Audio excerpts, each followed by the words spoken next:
never have seen the inside of a 1800 pocket watch with, I'm going to show you what it looks like on the inside.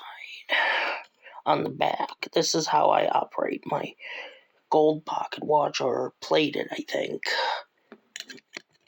Doesn't say filled on it, but I believe it's, plated, but I'm not 100% sure.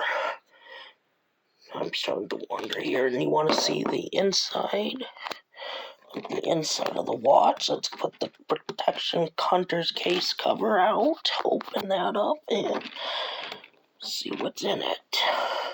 I just got this a few months ago, and there we go.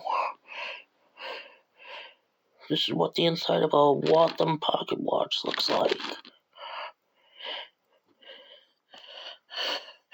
I don't know, I can't remember how many jewels are in here. It doesn't say how many jewels, though.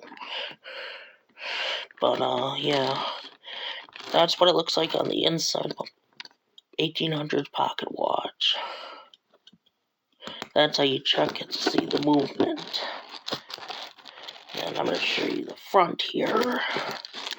Very clean and nice. I found the model online, but it doesn't tell me what material it is. It looks like it's brass or plated or gold filled. I don't remember which one this is, but it's from 1890s, I believe, based on what Waltham Watch is telling me. See if I can get it to focus here. Yep, there we go. So yeah, that's my latest find for today. So thank you for watching. More to come later.